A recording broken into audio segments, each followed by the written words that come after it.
Hey everybody, just a quick little thing.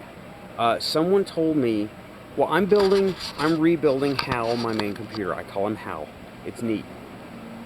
Good morning, Dave, and all that.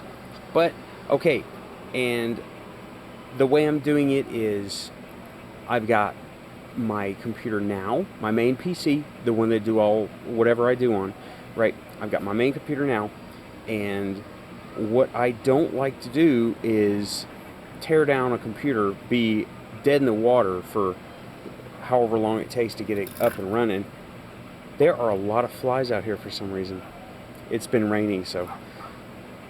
But what I don't like to do is be dead in the water with no computer, no way to communicate except with the laptop. And I don't like doing that because the laptop is seriously lacking. Okay, fan is tested. Now, anyway, got most of the parts in. I'm going to go get the adapter for the little 6-pin to 8-pin motherboard header thing. Okay, but I didn't have a correct heatsink.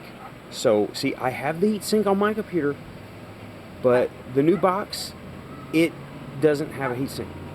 And this is not quite stock. This is a custom heatsink, right? It's Pentium 4. This is a custom heatsink that someone ditched on me because the fan died. I don't understand that logic, but whatever. They ditched it on me because the fan died. Well, I have a fan. It's a 90 millimeter heatsink capable. Well, I can make 120 fit, but this is what I have, right? And this is the little 3-prong, it's positive and negative and some kind of sensor. Don't know which one yet. So it's a processor fan. And someone is telling me, well, how are you going to make a bracket to make the thing fit on there? I'm like, well, I'll just make a bracket. It's not a big deal. Well, how are you going to make a bracket? I pray to God you'll be able to make a bracket. I'm like, okay, well, you can pray to God all you want.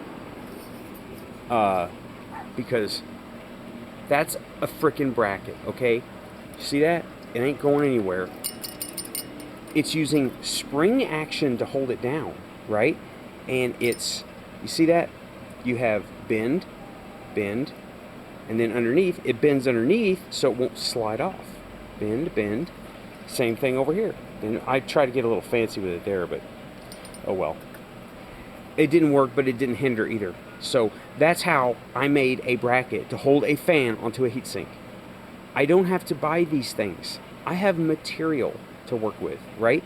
If this didn't work, I would have used sheet metal off of old cases. But this is a working heatsink and fan. I could throw this across the yard and it wouldn't come apart, right? It is there. It's freely turning. Everything is good to go on here. So I tested the fan works. Now it's slightly offset, just like Intel would have done it. Because how do you access the fan bracket when the screws are in the way? You work around it. So it's done. That is how you do it. Now, if anybody has any problems, grab a coat hanger and make a bracket. Figure it out. Okay, this might have come from rocket science at one point. I doubt it, but here it is. It's done.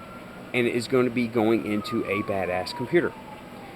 And what makes it even more badass is that I used some fence fixing material to build it. That's fence fixing wire. It's corrugated wire. It will never, well, not corrugated, but it's the stainless steel wire and it has some good springiness to it. It'll bend, but it'll spring back. You bend it into shape and it'll resist being bent from that shape unless you take tools to it and move it some more. So, done. It works. This will be it, okay? And I've even got a little funnel to go on top of the fan that I didn't make, that was dumped on me if I want to. But anyway, it's okay. You don't have to buy to feed your machine. You work with what you got. Okay, sorry, this was a little bit of a rant video, but here it is. This is how you make a bracket. It took me about 10 minutes to get the bends right, okay? And they don't have to be perfect. They just have to work to keep the fan from sliding around. It's not wanting to slide around very much. And that's good. That's the point. Okay, anyway, that's it. Thanks a lot. Y'all take it easy. Bye-bye.